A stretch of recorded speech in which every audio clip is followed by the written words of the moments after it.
আপনার বিয়ের পর নারী ভক্তরা কি বলে এখন?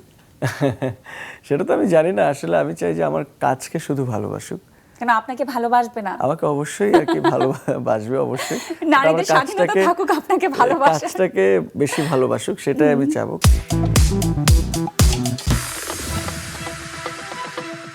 এবারের পর্ব আড্ডাবাজি। দর্শক, আমরা তো সবাই স্বপ্ন দেখি, তাই না? ছোট স্বপ্ন, বড় স্বপ্ন। কখনো সে স্বপ্ন পূরণ হয়, কখনো হয় না। তাও আমরা কিন্তু স্বপ্ন দেখা ছাড়ি না। চায়ের ধোঁয়ার ভেতরেও কিন্তু কখনো কখনো জন্ম নেয় বড় স্বপ্ন। সেই স্বপ্নই একদিন ডানা মেলে আকাশ ছুতে চায়। চা গরম ওয়েব ফিল্মেও মিঠু ঠিক যেমন, যার চোখের সীমাবদ্ধতার চেয়ে বড় হয়ে ওঠে সম্ভাবনা, প্রচলিত রীতি ভাঙার সাহস যার পরিচয়। আজ সেই মিঠু অর্থাৎ প্রিয় অভিনেতা পার্থ শেখকে আমরা বিনোদন সারাদিন স্টুডিওতে আমন্ত্রণ জানিয়েছি। চলুন আর কথা না বাড়িয়ে তার সঙ্গে আড্ডায় ডুব দেই। কেমন আছেন? আমি ভালো আছি, আপনি কেমন আছেন? ভালো আছি, এবং প্রতিবারই নতুন নতুন গল্প নিয়ে আসি। আসলে নতুন কাজ পাই আর নতুন গল্প শুরু হয়, এবং দারুণভাবে কিন্তু নতুন বছরটা শুরু হয়েছে। যেমনটা আমরা পেয়েছি, চা গরম তো মুক্তি পেল, তবে বাংলা নতুন বছরের শুরুর দিনটা কেমন ছিল? প্রথম দিনটা কেমন গেল? খুবই ভালো, বন্ধু বান্ধবের সাথে কাটিয়েছি, চা গরম দেখেছি সবাইকে নিয়ে। সো ওভারঅল খুবই উষ্ণ অনুভূতি। ভালো ছিল সব মিলিয়ে। শুরুটা জম্পেশ ভাবেই হলো তাহলে বছরে। একদম। আচ্ছা, আমি চা গরমের গল্পটা একটু পরে শুনছি, তবে আমাকে একটু আপনার জীবনের গল্প বলেন, যে আপনি নাকি ছোটবেলায় খুব দুষ্টু ছিলেন, একবার ধানমন্ডিতে হারিয়ে গিয়েছিলেন আপনি। সেটা কি ঘটনা ছিল? না, এটা অনেকটা ছিল, একদম ছোটবেলায় মেলায় কত গিয়েছিলাম। ছোট? 8, 9, 10 বা 11 বছর। বেশি ছোট না তখন আর কি আমি অত একটা চিনি না ওই সেটটা। আচ্ছা। সেই টাইমটায় আর কি থাকে না যে আমি আমার একটা নানার সাথে গিয়েছিলাম, তো আমরা মেলায় গিয়েছিলাম, তো সেখানে আর কি। সো আমি ওই মেলার মাঝখানে এত ভিড় ছিল যে আমি একটু ডিস্ট্রাক্টেড হয়ে গেছিলাম, পরে একা একাই আর কি বাসায় চলে আসছিলাম রিক্সা নিয়ে। এখনো তো আপনি মাঝে মাঝে একটু হারিয়ে যান, নিজের ইচ্ছায় হারিয়ে যান, তো সেটা এখন কোথায় হারিয়ে যাওয়া হয়? না, এখন যদি হারিয়েও যাই তাহলে একান্ত নিজের জন্য, নিজেকে চেনার জন্য, নিজেকে আরো ভালোভাবে বোঝার জন্য, জানার জন্য, যেন আরো সুন্দর মতো নিজের ক্রাফটিং নিয়ে কাজ করতে পারি সেজন্য। সো এই জন্যই আসলে হারিয়ে যাওয়াগুলো। অ্যান্ড আমার মনে হয় প্রত্যেকটা মানুষেরই হারিয়ে যাওয়া একটু জরুরি, নিজেকে একটু সময় দেওয়া উচিত। তো সবকিছু মিলে it's a good thing for me and it works for me. এই জন্য এটা কিন্তু আসলে আমাদের নিজেদের মনে খুব বাসনা একটা থাকে, মাঝে মাঝে আমাদের সবারই মন চায় হারিয়ে যেতে, কিন্তু সবকিছু মিলিয়ে আসলে সেটা সম্ভব হয় না। এবং এই যে বাংলা নতুন একটি বছর শুরু হলো, নতুন একটি বছর, নতুন দিন, নতুন সম্ভাবনার গল্পই তো বলে। তো আগামী একটা বছর আসলে আপনি কোন কোন সম্ভাবনাগুলো পূরণ করতে চান, বা কি কি পরিকল্পনা করছেন কাজকে ঘিরে, জীবনকে ঘিরে? না, আমার যেটা মনে হয় যে আমি ভালো কাজের সাথে সংযুক্ত থাকতে চাই এবং ভালো কাজগুলোই করতে চাই, ভালো স্ক্রিপ্ট চুজ করতে চাই। অ্যান্ড আমার মনে হয় এটা অনেকটা লাকেরও বিষয়, ভালো স্ক্রিপ্ট পাওয়া সবসময় হয় না, চরিত্র পাওয়া, সব কিছু মিলে স্টোরি ড্রিভেন গল্পগুলোতে আর কি কাজ করতে চাই, যেগুলোতে গল্পটাই হচ্ছে আসল হিরো। অ্যান্ড আমার মনে হয় যে আর কি বেশ এই কাজগুলোর সাথে আসলে জড়িত থাকতে চাই নেক্সট 1 বছর কি আর কি নেক্সট 1 যুগ। বাহ, সত্যি তাই। এবার আমি চা গরমের গল্প শুনবো। আমি একদম গরম গরম চা গরম দেখে ফেলেছি। তবে একটা কথা না বললেই নয়, যে আপনারা সবাই খুব অনেস্ট অ্যাক্টিং করেছেন, দারুণভাবে, মানে চরিত্রগুলো বিশ্বাসযোগ্য হয়ে উঠেছে আমাদের কাছে। আপনি দর্শকের কাছ থেকে আসলে কেমন ফিডব্যাক পাচ্ছেন, কি কি রেসপন্স দেখছেন? খুবই ভালো ফিডব্যাক পাচ্ছি। অ্যান্ড সবার, যেমন আমি যদি সাফা কবিরের কথা বলি, আমি পারভেজ ভাইয়ের কথা বলি, যে রবিন্দা চরিত্রটা বলি, অদিতির কথা বলি, নন্দিনী, সবাই বা অন্যান্য যারা সেতু ভাই থেকে শুরু করে, সমুদ্র থেকে শুরু করে, সব ক্যারেক্টারগুলোই আর কি খুবই দুর্দান্ত পারফর্ম করেছে আমার মতে।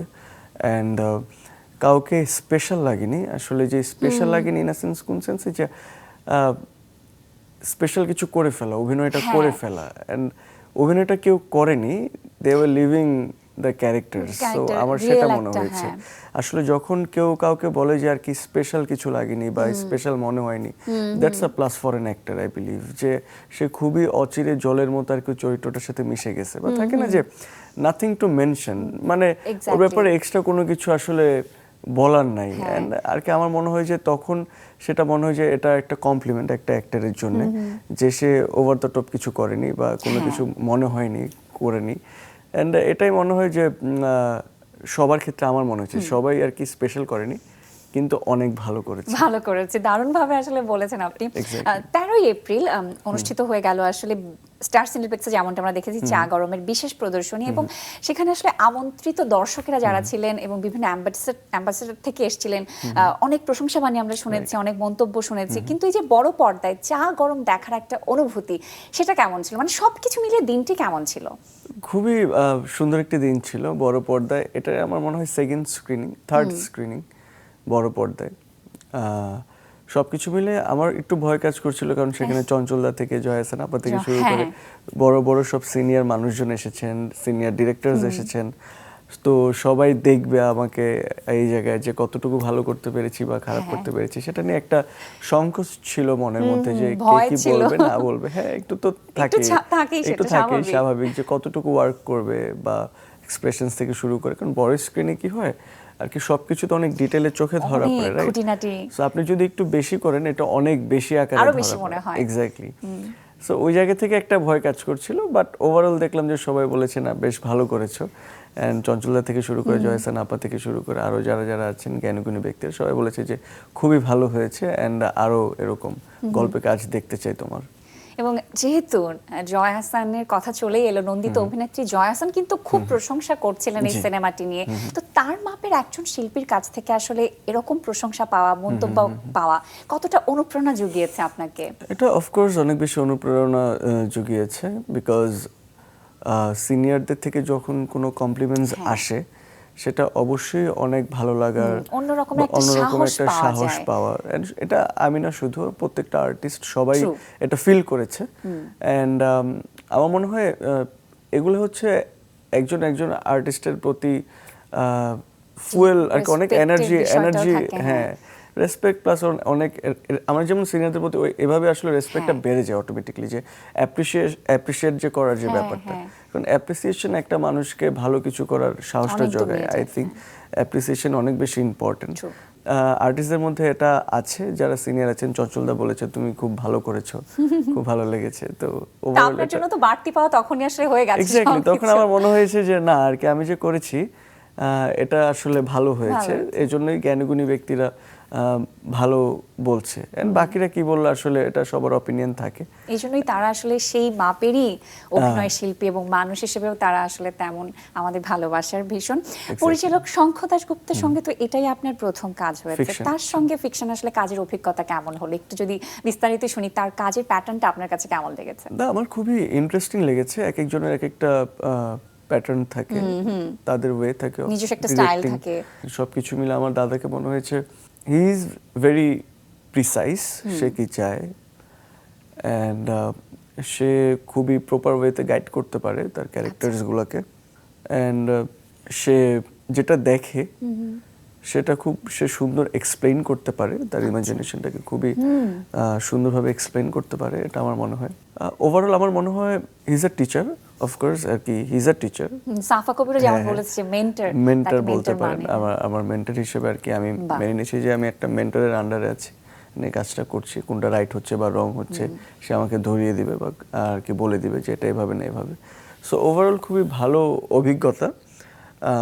আমি বলবো যে আর কি মোর টু কাম ইনশাআল্লাহ, যদি তার সাথে আবার কাজ হয় অবশ্যই কাজ করতে চাই। আর সাফা কবিরের সঙ্গে খুব সম্ভবত এর আগে আপনি একটা ফিকশনে কাজ করেছিলেন, তো এবার সাফা কবিরকে নিয়ে কি বলার আছে, কি বলবেন? শি ইজ ভেরি ফ্রেন্ডলি, আমার মনে হয় she is very friendly as a co artist, and she is very supportive. So সব কিছু মিলে আমার মনে হয় যে আর কি আমার কোনো কমপ্লিকেশনস আমি ফেস করি নাই তার সাথে কাজ করতে, যে খুবই বন্ধুত্বসুলভ ছিল তার আচরণ, অ্যান্ড এটাই। এবার একটু আস্তে আস্তে আসলে শুটিং এর অভিজ্ঞতাগুলো আমি শুনতে চাই। একটা দৃশ্যের কথা শুনতে চাই সিনেমাতে, যেমনটা আমরা দেখেছি যে চা ভর্তা খাবার যে একটা ইন্টারেস্টিং দৃশ্য ছিল, সেই দৃশ্যের পেছনের গল্প শুনতে চাই। এবং আগে কি কখনো খেয়েছেন আপনি? না, ওই ভর্তাটা আমি কখনো আগে খাওয়া হয়নি। আচ্ছা, চা পাতা দিয়ে কিভাবে যেন চানাচুর দিয়ে একটা ভর্তা বানায়, ইটস লাইক থাকে না, এটা যে অনেক বেশি ঝাল এরকম না, তারা হয়তো বা ঝালটা খায়। আমি যেটা খেয়েছিলাম একটু ঝাল কম দিয়ে বানানো স্পেশালি আপনার জন্য। স্পেশালি সো ঝাল তো একটা আর কি খেতে পারি না বা খাই না, তো ওই জায়গা থেকে আর কি ওই ভর্তাটা খুবই মজার ছিল, থাকে না যে আমি সিনের মধ্যে অনেকগুলো ভর্তা খেয়ে ফেলতে হয়েছিল। আমরা যেমনটা দেখলাম চা গরম সিনেমাতে, যে মিঠু আর্কিটেকচারে পড়ালেখা করছে এমন একজন স্টুডেন্ট, এবং সে কিন্তু খুব কেয়ারফ্রি একটা লাইফ, একটু মানে নিজের মনের মতো করে থাকতে পছন্দ করে। তো ব্যক্তি পার্থ শেখের সঙ্গে আসলে মিঠুর চরিত্রের কতটা মিল আছে, কতটা অমিল আছে? বেশ মিল আছে আমি বলবো। And আমার মনে হয় I wait for the perfect time. আমার যেটা মনে হয় ব্যক্তিগত পার্থ যদি কথা বলি, যে আমার পেশেন্স অনেক বেশি, এটা আমার জন্য মাঝে মধ্যে ক্ষতিকারক অফকোর্স। হ্যাঁ, ট্রু। এটা আর কি আমার ধৈর্য অনেক বেশি। সো ধৈর্য যখন বেশি হয় তখন ওটার সাথে অনেক ভালো জিনিসও হয়, খারাপ জিনিসও হয়। সো এদিক থেকে আমাকে কিছুটা সবাই একটু উদাসীন বলতে পারে বা এরকম বলতে পারে যে আর কি ও তো আচ্ছা এত কিছু হয়ে যেতেছে কেন রিয়েক্ট করতেছে না, বা কোনো রেসপন্স নেই, আর কি ওকে কেউ কিছু বললো ও কেন এটা কিছু বলতেছে না বা এরকম বলতেছে। তো আমার মনে হয় আর কি সবকিছুরই সময় আছে উত্তর দেওয়ার, সবকিছুরই আর কি নির্দিষ্ট টাইম জোন আছে। জরুরিও না, এক্স্যাক্টলি। সময় অনেক কিছু বলে দেয়, এটা অনেক বেশি ইম্পর্টেন্ট জিনিস। সময় অনেক ভাইটাল একটা রোল প্লে করে আমাদের সবার জীবনে। অ্যান্ড মিঠু চরিত্র আর কি এটার সাথে আর কি অ্যালাইনমেন্টটা আর কি মিঠু চরিত্রের অনেকটা এরকমই, যে আর কি ও করছে অ্যান্ড ও জানে এটা হবে, অ্যান্ড ও জানে যে এটা না হলেও খুব একটা সমস্যা নাই। আবার আমি যদি বলি মিঠু চরিত্র বলেছে যে বাবার অনেক টাকা পয়সা অনেক কিছু আছে, এটা যদি নাও থাকতো আমার মনে হয় যে ব্যাপার না, খুব একটা আসলে কেয়ার করতো না। ও হয়তো বা আর কি 50 টাকা 20 টাকার ডাল ভাত খেয়ে হয়তো বা সারাদিন কাটাই দিত, রাতের বেলা মেসে হয়তো বা কোনো বন্ধু বান্ধবের সাথে থাকতো। এন্ড ও সেম ক্যারেক্টার কিন্তু আমাদের আশেপাশে অনেক আছে, আমরা স্টুডেন্ট লাইফে দেখেছি, পরবর্তীতে দেখেছি। হ্যাঁ হ্যাঁ, সো এরকম অনেক আছে। এন্ড সবাই আর কি প্রত্যেকটা মানুষই সেলফিশ কোনো না কোনো দিক থেকে। এন্ড আমার মনে হয় নিজের জন্য হালকা সেলফিশ থাকাটা আর কি পাপের কিছু না। এন্ড এটা আমার কাছে মনে হয় আর কি self love is very important. And যখন আমরা নিজেকে ভালোবাসবো তখন আমরা ভালোবাসা সব জায়গায় ছড়িয়ে দিতে পারবো। দ্যাটস হোয়াট আই বিলিভ আর কি। ফার্স্ট অফ অল আমাদের নিজের মধ্যে নিজেদের খুশি থাকাটা অনেক বেশি জরুরি। We need to be very happy within ourself. So তাহলে না আমি আসলে পজিটিভ এনার্জিটা স্প্রেড করতে পারবো। সো মিঠু চরিত্রটা অনেকটা এরকম যে আর কি ও প্যারা নিতে পারে, বাট সব সময় ও প্রিফার করে না যে ও প্যারাগুলো নেবে। এক্স্যাক্টলি। সো আমার মনে হয় এটা আপনার সাথে আসলে অনেকখানি মিল আছে। আচ্ছা আচ্ছা আচ্ছা, অনেকখানি তো আছেই। এবং অমিলের কথা কিছু যদি জিজ্ঞেস করছিলাম সেটা যদি বলতেন। মিঠু চরিত্রে অনেক স্মোকিং দেখানো হয়েছে আর কি, এটার সাথে আর কি আমারও তো আর কি এটার মিল নেই। এটা যদি বলি মিঠু চরিত্রটি হয়ে উঠবার জন্য আসলে আপনার নিজের থেকে কি কি প্রস্তুতি নিতে হয়েছিল? It's a process. আমরা এতবার রিহার্সাল করেছি একসাথে, এন্ড মিঠু চরিত্রটাকে এতবার পড়েছি, বা কি আমি যখন একটা স্ক্রিপ্ট পাই সেটাকে আমি মিনিমাম অনেকবার পড়ি, যতবার পসিবল হয় শুট শুরু হওয়ার আগে যতবার পড়তে পারি আমি আর কি। That is the process I think to get into the character and interrogate the character a lot, যে কোন যে আর কি কোন সিচুয়েশনে কি করতে পারে না করতে পারে, বা ওর ব্যাক স্টোরি কি সব কিছু মিলিয়ে। And I think the character interrogation is the process আর কি, like main process for me. এটা যদি ডিরেক্টরের সাথে হয় ইটস ওকে, এটা যদি নিজের সাথে নিজে হয় দ্যাটস ফাইন। শুটিং এর সময় এমন কোনো মুহূর্ত কি ছিল যখন আপনি মানে পুরোপুরি ফিল করছিলেন যে আসলে আপনি মিঠুই, আপনি পার্থ শেখ নন? এটা আর কি আমরা যতদিন শুট করেছি ততদিন আসলে আমার মনে হয়েছে যে আর কি থাকে না, I am living in a different zone, a different place of course and in a different setting. I try to live through the character to থাকে না যে আমি যখন একটা চরিত্র করছি তখন আমি চিন্তা করি যে আর কি ওই জার্নিতে ওর কি কি নতুন পার্সপেক্টিভস ক্রিয়েট হচ্ছে, অ্যান্ড ওই আর কি ওটা থেকে মোটিভেটেড হয়ে ও নেক্সট কোনো অ্যাকশনে যাচ্ছে, right? So living through the character is a beautiful thing for me I think. And এটা আমি চেষ্টা করি আর কি যতটুকু পসিবল। ইটস আর কি লাইক অনেক ডিফিকাল্ট একটা জব, অ্যান্ড থাকে না যে আর কি ডিফারেন্ট ক্যারেক্টার্সের তো আমাদেরকে ডিফারেন্ট পার্সপেক্টিভ বা ডোরস ওপেন করে দেয় to think about particular situations, right? And যখন পার্টিকুলার সিচুয়েশনসগুলোতে আমরা ট্রুলি থাকি তখন ডিফারেন্ট পার্সপেক্টিভস অটোমেটিকলি ক্রিয়েট হয়, অ্যান্ড তখন অটোমেটিকলি হচ্ছে ডিফারেন্ট দিকে হচ্ছে আর কি পার্টিকুলার ওয়েতে ক্যারেক্টার জার্নিটা শুরু হয়, বা ওদিক থেকে একটা মোড় নেয় ওদিক থেকে একটা মোড় নেয়। সত্যি দারুণ একটা প্রসেসের মধ্য দিয়ে যাওয়া। এক্স্যাক্টলি, হ্যাঁ। আমার খুব জানতে ইচ্ছে করছে যে চা গরম সিনেমা শুটিং করতে গিয়ে কি আপনার জীবনের কোনো অসম্পূর্ণ স্বপ্ন আবার নতুন করে জেগে উঠেছে? স্বপ্ন না, রিয়েলাইজেশন বলবো। আচ্ছা। আমি অনেক কিছু শিখেছি, জেনেছি, তাদের ব্যাপারে, তাদের কালচারের ব্যাপারে, তারা কিভাবে বসবাস করে, তারা কিভাবে কাজ করে, কোন সিচুয়েশনে কোন এনভায়রনমেন্টে কাজ করে তারা আসলে সার্ভাইভ করছে। সো এটা অনেক আমাকে ভাবিয়েছে। অ্যান্ড কখনো যদি সুযোগ, আল্লাহ তাআলা যদি আমাকে সেই সুযোগ দান করে, অফকোর্স তাদেরকে আমার সাহায্য করার ইচ্ছা আছে। আপনার জীবনে আসলে কোনো অসম্পূর্ণ কি স্বপ্ন আছে যেটা পূরণের পথে আপনি হাঁটতে পারেননি কখনো? এখন আমার মনে হয় যে আর কি অসম্পূর্ণ বলে আসলে জীবনে কিছু নেই। যেটা হওয়ার সেটা ভালোর জন্যই হয়, অ্যান্ড যেটা হবে সেটা ভালোর জন্যই হবে। অ্যান্ড আর কি থাকে না যে সবকিছু তো জীবনে পাওয়াটা আসলে সম্ভব না, এন্ড সবকিছু পেতে চাইলে কিছুই পাওয়া। একটা কথা আছে না, সব পেলে নষ্ট জীবন, গানের সেই সব লাইনটি, পেলে নষ্ট এই লাইনটা জীবন। খুব মনে পড়ে, বিশেষ করে যখন যদি স্বপ্নের কথাগুলো কিছু চলে সুন্দর আসে। আমার কাছে রাইট, অফকোর্স। সো একটা সময় আর কি থাকে না, আমরা যখন আমাদের এক্সপেকটেশন থাকে, আমাদের ইমাজিনেশনে যে আর কি আমরা এটা হব 5 বছর পরে, যখন সেটা মিট না করে তখন কিন্তু অনেকে আমরা অনেক বেশি একটা ডিফারেন্ট স্টেট অফ মাইন্ডে চলে যাই। সো আমাদের অফকোর্স 5 বছর পরে এটা হতেও পারে, আবার নাও হতে পারে ফর পার্টিকুলার সিচুয়েশনস, এন্ড এটা নাও হতে পারে। ওটা মেনে নেওয়াটাও অনেক বেশি ইম্পর্টেন্ট। এন্ড এটা সবচেয়ে থেকে বেশি হয় যখন আমরা আরেকজনকে এক্সপেক্ট করি যে আর কি ও আমার মতো করে ওই জায়গায় যাবে, যেটা প্যারেন্টসদের ক্ষেত্রে হয় ইউজুয়ালি, যে আমার মেয়েকে আমি এই জায়গায় দেখতে চাই, আমার ছেলেকে তাদের স্বপ্নটা দেশের বাইরে পূরণের দেখতে চাই, জন্য, আমার ছেলেকে আমি ডক্টর অনেক হিসেবে সময় দেখতে বলে। চাই, আমার মেয়েকে আমি ইঞ্জিনিয়ার হিসেবে দেখতে চাই। সো তারা একটা আর কি আমাদের ব্যাপারে বা সবার ব্যাপারে একটা ডিফারেন্ট একটা এক্সপেকটেশন ক্রিয়েট করে রাখে। 3-4 বছর পর আমরা ওকে এই জায়গায় দেখতে চাই। কিন্তু ও যদি একজন আর্টিস্ট হয়ে যায়, ও যদি একজন সিঙ্গার হয়ে যায়, ও যদি একজন কি বলে আর কি যে কোনো ক্রিয়েটিভ কোনো কাজ করে, ভিন্ন কোনো পেশায় চলে যায়, কর্পোরেট গাই হয়ে যায়, এনিথিং, তখন তাদের আর কি এক্সপেকটেশনের সাথে আই থিঙ্ক যে বাড়ি খায় রিয়েলিটিটা। সো আমার মনে হয় যে আর কি এক্সপেকটেশন থাকা উচিত না, কোনো কিছুর ব্যাপারে চেষ্টা করা উচিত ভালো কিছু করার ক্ষেত্রে। চেষ্টাটা যদি সফল হয় তাহলে ভালো, না হলে বাকিটা মেনে নেওয়া এবং যে পথে যাচ্ছি সে পথে যাওয়া। চা বাগানে শুটিং করতে গিয়ে নানান রকমের অভিজ্ঞতার সম্মুখীন হতে হয়েছে এবং অনেক অনেক গল্প শুনেছি। তো সেখানে আসলে শ্রমিকদের জীবন দেখে আপনার মনে কি অনুভূতি হয়েছে? ওটাই বললাম যে রিয়েলাইজেশনের জায়গাগুলো হচ্ছে তারা সারাদিন এত কষ্ট করে, প্রায় 10 মণ না কত মণ আর কি পাতা যদি তুলতে পারে তাহলে তাদের ওয়েজ রেট হচ্ছে 178 to 185।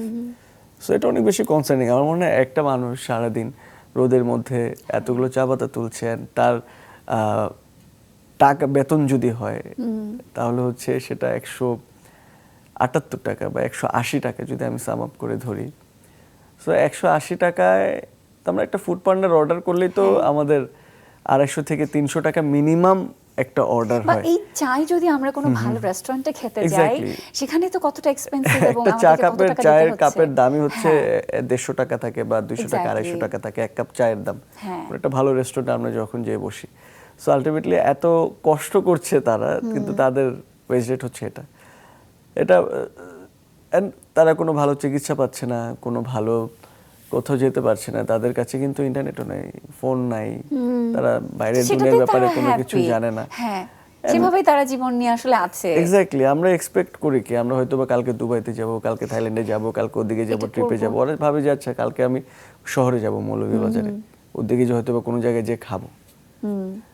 সো আলটিমেটলি আমরা কি আমাদের এক্সপেকটেশন অনেক বেশি থাকে জীবনে, ওদের এক্সপেকটেশন আসলে অত বেশি নাই। ওদের এক্সপেকটেশন হচ্ছে এখান থেকে ওখানে যেতে পারলে আমি খুশি, আমার ছেলেটাকে যদি আমি কোনো স্কুলে পড়াইতে পারি আমি খুশি, বা কোনো কলেজে পড়াইতে পারি আমি খুশি। সো ভেরি লিটল এক্সপেকটেশন, যেটা আমি একটু আগে বলছিলাম যে এক্সপেকটেশন অনেক কম থাকলে যদি ওই জায়গা থেকে যদি একজন বাচ্চা কাচ্চা লয়ার হয়ে যায়, তখন কি এটা কি হলো যে ওয়াও, থাকে না এক্সপেকটেশনের বাইরে কিছু একটা হলো।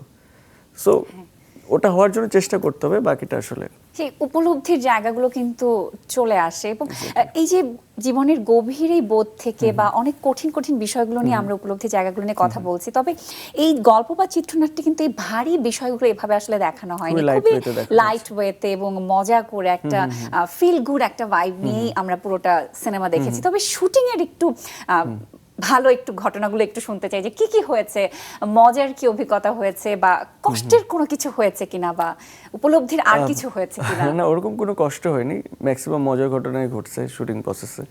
সকাল 6টা বাজে উঠে শাওয়ার নিচ্ছি, কল টাইম সবকিছু নিয়ে ফ্রেশ হয়ে যাচ্ছি। ওই টাইমে সিন থাকলেও যাচ্ছি, না থাকলেও যাচ্ছি, অন সেট থাকছি বা প্রসেসটার সাথে থাকছি। ডিফারেন্ট ডিফারেন্ট ঘটনা ঘটছে, সবার সাথে একটা সুন্দর বন্ডিং ক্রিয়েট হচ্ছে যাদের সাথে আগে কাজ করা হয়নি। প্লাস হচ্ছে যে দাদার সাথে একটা ভালো বন্ডিং ক্রিয়েট হচ্ছে, আচ্ছা ওই জায়গা থেকে দাদার পার্সপেক্টিভস অ্যাবাউট থিংস আমি শিখছি, বা ডিফারেন্ট মানুষের ডিফারেন্ট পার্সপেক্টিভস আমি জানছি, একটা চা বাগানের মানুষের পার্সপেক্টিভস আমি জানছি, ওর জীবনে কি আসা। সো ওভারঅল আমি বলবো যে আমি শিখেছি অনেক কিছু, অ্যান্ড শেখার সাথে সাথে রিয়েলাইজও করছি অনেক কিছু। এর মধ্য দিয়ে হচ্ছে দুষ্টুমি ফাজলামি যেগুলো আছে শুটিং প্রসেসে যেগুলো হয় সেগুলো তো হয়েছে। বাইরে থেকে আসলে শুটিং এর অনেক মজার কিছু আমরা সবসময় শুনতে চাই, কিন্তু সবসময় আসলে মজার কিছু হয়ে ওঠে না। আমরা যেমন আর কি আমরা একসাথে ব্যাডমিন্টন খেলেছি, শুটিং শেষ হয়ে গেলে আমরা একটু আগে হয়তো রাতের বেলা একটু ব্যাডমিন্টন খেলেছি, বা একদিন বারবিকিউ হয়েছে, ওই যে সিনের মধ্যে দেখবো যে বারবিকিউ, যে ওই দিন আমরা হয়তো বারবিকিউটা করেছি। সো ওভারঅল কিছু কিছু এই মজার মুহূর্ত তো অফকোর্স থাকেই, এটা আসলে বিশেষ হয়েই থাকে। নাহলে টানা তো এতদিন শুট করাটা ইটস কোয়াইট ইম্পসিবল, ওই জোনটায় থাকা খুব ডিফিকাল্ট হয়ে যায়। আপনি কি পুরোপুরি ভাবে আসলে মিঠুর চরিত্র থেকে বের হতে পেরেছেন, নাকি কখনো কখনো এখনো মনে হয় যে আপনি মিঠু হয়েই আছেন এখনো? না, আমি মিঠুর পার্সপেক্টিভস নিয়ে অফকোর্স আছি, যে প্রত্যেকটা ক্যারেক্টারেরই তো আর কি ভিশন বা পার্সপেক্টিভস, ডিফারেন্ট পার্সপেক্টিভস থাকে, এন্ড কিছু না কিছু ওখানে জীবনের সাথে চলে আসে, কিছু না কিছু চলে আসে প্রত্যেকটা চরিত্রে। That's what I believe. থেকে যায় অনেক রেস্টটা থেকে যায় আর কি। রেস্টটা আমার মনে হয় আমি ততটুকুই রাখি তো যতটুকু আমার জন্য ভালো, ভালো মানুষ হওয়ার জন্য আমার কাজে দিবে, ততটুকুই আমি রাখি। আবার কখনো সুযোগ পেলে চা বাগানে ফিরে যেতে চান বা সেখানকার মানুষদের কাছে ফিরে যেতে চান? আমরা যাচ্ছি ইনফ্যাক্ট আর কি 19 তারিখে আমাদের ফিল্মটা স্ক্রিনিং করাতে, ওদেরকে নিয়ে সবাইকে নিয়ে আমরা যাচ্ছি অলরেডি 19 তারিখে আর কি, সামনে 2-3 দিন পরে। সো বেসিক্যালি এটাও খুব বিশেষ একটা মুহূর্ত। না, আমরা চাই আর কি তাদেরকে নিয়ে সিনেমাটা দেখতে। তাদের অনেক লোকাল কাস্টও কিন্তু সেখানে আছে, তারাও অনেক ভালো পারফর্ম করছে। যদি দেখেন যে তাদেরকে দেখে মনে হয় না যে তারা অভিনয় করতেছে, তারা খুবই ন্যাচারাল ছিল। সো এটাই আর কি, যে খুবই ন্যাচারাল আর কি। সো তাদেরকে দেখে স্পেশাল মনে হয় নাই, কিন্তু আবার অনেক বেশি স্পেশাল, অনেক বেশি সাটল মনে হয়েছে যে আর কি না, দে আর ভেরি ন্যাচারাল, রাইট? এবং এই পুরোটা আসলে তাদের আনন্দের জন্যই করা হবে, এই বিষয়টা কিন্তু খুব ভালো লাগলো আমার শুনে। আপনি তো দারুণ একজন নির্মাতাও, আপনার থেকে আমরা দারুণ সব মিউজিক ভিডিও পেয়েছি আপনার নির্মাণে। তো আসলে চা বাগানকে নিয়ে বা চা বাগানের শ্রমিকদের নিয়ে আপনার কি ভবিষ্যতে কোনো নির্মাণের পরিকল্পনা আছে, বা আগে কি কখনো করা হয়েছে? আমার যদি কখনো মনে হয় যে কোনো গল্প বলা উচিত তাদেরকে নিয়ে, আবার কোনো কমপ্লিকেশনস বা সোশ্যাল ইস্যু সবকিছু নিয়ে, তাহলে অফকোর্স আমি হয়তো বা বলবো। যারা এখন পর্যন্ত চা গরম দেখেনি তাদের জন্য বলুন এই সিনেমাটি কেন দেখা উচিত? আমি বলবো এটা দেখা উচিত। আমরা তো অনেক সময় নষ্ট করি স্ক্রল করে ফেসবুকে, সো দেখেন 1 ঘন্টা হয়ে যায়, 2 ঘন্টা হয়ে যায় আর কি, এটা 1 ঘন্টা স্ক্রল করতে থাকি উদ্দেশ্যহীন ভাবে। সো আমার মনে হয় যে আর কি একটা ছোট্ট ডিসিশন যে আচ্ছা ঠিক আছে, ফিল্মটা আমি দেখে কিছু শিখবো, কিছু ইনফরমেশন জানতে চাই, বা ইনফরমেটিভ কিছু দেখতে চাই, বা কোনো ডিফারেন্ট একটা জনরার কোনো গল্প দেখতে চাই, ডিফারেন্ট জনগোষ্ঠী নিয়ে কাজটা দেখতে চাই, জনগোষ্ঠীর কাজ দেখতে চাই। সো ওভারঅল যদি এরকম কোনো অনুভূতি ভিতরের মধ্যে আসে, বা রিফ্রেশিং কোনো কন্টেন্ট দেখতে চাই, রিফ্রেশিং কোনো গল্প দেখতে চাই, ডিফারেন্ট চরিত্রগুলো এক্সপ্লোর করতে চাই, ডিফারেন্ট চরিত্র দেখতে চাই, তাহলে অবশ্যই চা গরম দেখা উচিত একজন আর কি অডিয়েন্সের। বাহ, দারুণ। এবার একটু অন্যান্য প্রসঙ্গ নিয়ে, অন্যান্য কাজ নিয়ে শুনতে চাই। এই সম্প্রতি আমরা নতুন একটি কাজ পেয়েছি, সেটা হচ্ছে বাপ্পা মজুমদার এবং বিন্তির নতুন একটি মিউজিক ভিডিওতে আপনাকে আমরা মডেল হিসেবে পেয়েছি। তো এই গানের সঙ্গে যুক্ত হওয়ার পেছনের গল্পটি কি, মানে কি হুটহাটি প্ল্যান হয়েছে নাকি একটু পরিকল্পনা করে? বাপ্পা আমার পছন্দের একজন সিঙ্গার, এন্ড ছোটবেলা থেকে তার গান আমি অনেক শুনেছি, এন্ড আমার মনে হয়েছে যখন তার গানের আর কি মডেল হিসেবে আমাকে বললো যে আর কি যে আমি এটা করতে চাই, তুমি আয়শা হচ্ছে এটা কাজ করো। সো তখন মনে হয়েছে যে না, it's an opportunity for me, এটা আমার আর্কাইভে থাকা উচিত যে বাপ্পাদার কোনো একটা গানে আমি কাজ করেছি। দারুণ হয়ে থাকলো, এই জন্য পছন্দের জায়গা থেকে আমি করেছি। আরেকটি নতুন কাজ পেয়েছি আমরা, মন থেকে মন শিরোনামে, সেই নাটকটির অভিজ্ঞতা একটু শুনতে চাই এবং কেমন ফিডব্যাক পাচ্ছেন এখন? খুবই ভালো অনুভূতি, ওখানে একটা ডিফারেন্ট চরিত্রে কাজ করা হয়েছে, অ্যান্ড মোয়াইদুল মহিম ভাইয়ের সাথে এটা আমার প্রথম কাজ ছিল, খুবই ভালো অভিজ্ঞতা। অ্যান্ড আশার সাথেও আমার তো বেশ কিছু কাজ হয়েছে, অ্যান্ড এই কাজটা অনেক বেশি স্পেশাল আমার এই কারণে যে এই কাজটায় আই ট্রাইড সামথিং ডিফারেন্ট, যদি কিছু একটু ডিফারেন্ট করা যায়। সো এই জন্য আর কি আমার কাছে অনেক স্পেশাল, আমি অবশ্যই বলবো দর্শক এটা দেখতে। আর কি কি এক্সাইটিং কাজে আপনাকে আমরা পেতে যাচ্ছি সামনে? নতুন কি কাজ আসবে সামনে? আর কি সিএমভি থেকে একটা প্রজেক্টের আর কি শুট সামনে থেকে শুরু হবে। সো সামনে আর কি কোরবানিতে আর কি বেশ কিছু প্রজেক্ট আসার প্ল্যান আছে আর কি, আসবে ইনশাআল্লাহ। আচ্ছা, এবার একটু আপনার জীবনের গল্পে আসতে চাই। গত 8 জানুয়ারি আপনার দীর্ঘদিনের ভালোবাসার মানুষ সামিহা রহমানকে আপনি বিয়ে করেছেন। আজকে কিন্তু গুনে গুনে ঠিক 100 দিন পূর্ণ হলো আপনার সংসার জীবনের।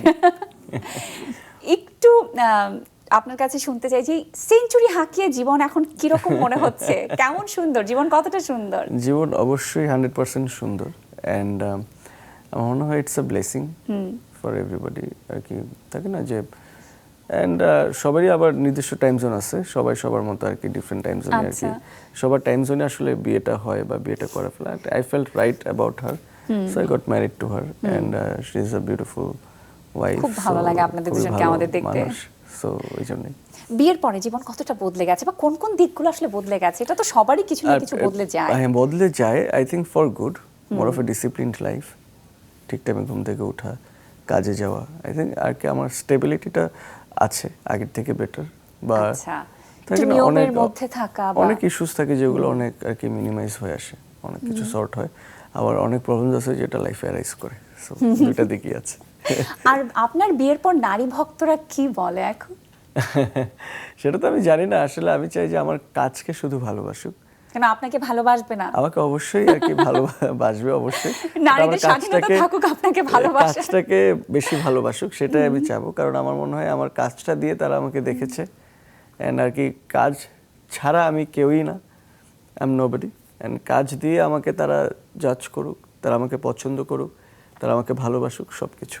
আপনার বিয়ের পরে তারা কিছুটা একটু কষ্ট পেয়েছিল অনেকেই মনে, অনেক পোস্ট দেখেছি, সেগুলো নিশ্চয়ই আপনার চোখেও পড়েছে। জি জি। এবং আপনার নির্মাণে আসলে অনেকদিন আমরা কোনো নতুন মিউজিক ভিডিও মনে হয় পাইনি, তবে সর্বশেষ একটা কাজ তো আমরা পেলাম, ফুয়াদ আলমগীরের সাথে সে কাজটি হয়েছে। একটু সেই কাজের এক্সপেরিয়েন্স নিয়ে শুনতে চাই, এবং আগামীতে আর কি কাজ আছে মিউজিক ভিডিও নির্মাণের পরিকল্পনা? এটা আমার প্রথম কাজ ছিল, খুবই ভালো অভিজ্ঞতা আর কি। Is a gentleman, pure gem of Bangladesh, আমাদের মিউজিক ইন্ডাস্ট্রিতে খুবই একজন প্রমিনেন্ট মানুষ, অ্যান্ড আমার তার সাথে কাজ করে তার সব কিছু খুবই বেশ ভালো লেগেছে, অ্যান্ড পুরো টিমের সাথে কাজ করেছি, আমার কাছে খুবই কমফোর্টেবল মনে হয়েছে। অ্যান্ড লাস্ট যে কাজটা করেছি এটা আর কি ফুয়াদ ভাইদের সাথে করেছি। সো নেক্সট কি কাজ আসবে, আরও কিছু কাজ আসবে, সো ওটা এখনও আর কি কথাবার্তা চলছে, বেশ কিছু গল্প নিয়ে কাজ করা হচ্ছে, ভিজুয়ালস নিয়ে, সব কিছু নিয়ে আর কি একটু কাজ করা হচ্ছে, সো ইনশাল্লাহ সামনে আসবে। নির্মাতা হিসেবে এই কাজগুলোকে আপনি তো অনেক উপভোগ করেন। 100% আর কি। যখন আমি ডিরেক্টর সিটি থাকি তখন আমার মনে হয় আমি কোনো কাজ করলে it's more of like my baby. আচ্ছা, যদি যখন কোনো কাজ করছি, অ্যান্ড নির্মাতা হিসেবে একটা ডিফারেন্ট ফিলিং কাজ করে, অ্যান্ড আর্টিস্ট হিসেবে একটা ডিফারেন্ট ফিলিং কাজ করে, অ্যান্ড এটা একটা আরেকটার সাথে আর কি জড়িত, দুইটাই আর কি ভাইস ভার্সা সিচুয়েশন। আমি বলবো যে আর কি ডিরেকশন দিতে হলে অ্যাক্টিংয়ের ব্যাপারে জানা লাগে, অ্যাক্টিং করতে হলে আবার ডিরেকশনের ব্যাপারে কিছু না কিছু জানা লাগে, সো এটাই। আপনার নতুন কাজগুলো দেখার অপেক্ষায় রইলাম, এবং চা গরমের জন্য অনেক অনেক শুভকামনা থাকছে। বিনোদন স্বাধীনে আসবার জন্য অসংখ্য ধন্যবাদ, বরাবরের মতোই। Thank you so much. আমি সবার উদ্দেশ্যে বলতে চাই যে আপনারা অবশ্যই চা গরম দেখবেন। চা গরম চলে এসেছে চরকিতে, অ্যান্ড আপনাদের কন্টেন্টটা দেখলে খুবই ভালো লাগবে, অ্যান্ড সবাই অনেক কষ্ট করেছে, প্রত্যেকটা চরিত্র থেকে শুরু করে ডিরেক্টরের টিম থেকে শুরু করে সবাই অনেক কষ্ট করে সিনেমাটা বানিয়েছে, অ্যান্ড আপনারা সবাই দেখবেন, অ্যান্ড আপনাদের মন্তব্য জানাবেন, সব কিছুই আর কি থাকে না যে জানাবেন আমাদেরকে। Thank you.